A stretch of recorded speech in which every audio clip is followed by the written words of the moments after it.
eto antany ka zay sitraka ho atao teo tanteraka avoko ny fanananandravola teo entinao idola raha tsisy ny fanay mety hosola fa raha tsisy fahorina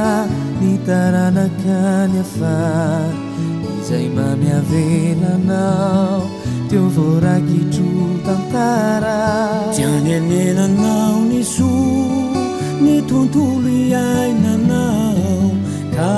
tsara ore zay raha tsy fanao teny mahatsipiny aizanyo hoany daolobe tsy ray ihany karay sorera toka mba sitraka samiatsapa tena olomba ovao oentinao aizany arena sanatria tsy toetra narakanao e raha lasary anao ka tsy iverinitsony tsy ho voavidinaoko raha ny ao ambony oentinao aizany arena sanatria tsy toetra narakanao e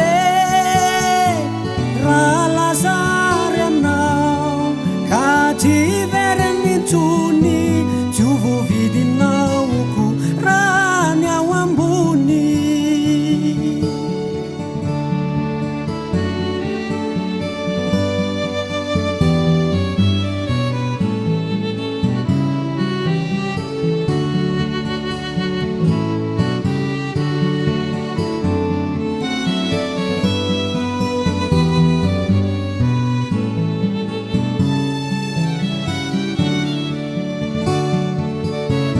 teny mba hatsipiny aizanyo hoany daolobe tsy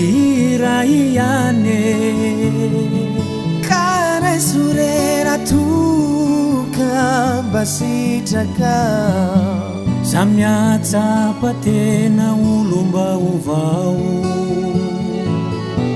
oentinao aizany arena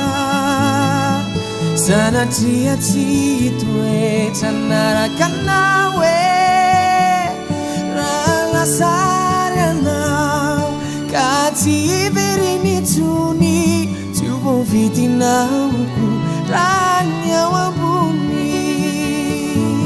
oentinao aizany arena sanatria tsy toetra narakanao e raha lasary anao ka tsy iverinitsony tsy ho voavidinaoko raha ny ao ambony oentinao aizany arena sanatria tsy toetra narakanao e raha lasary anao ka tsy iverinitsony tsy ho voavidinao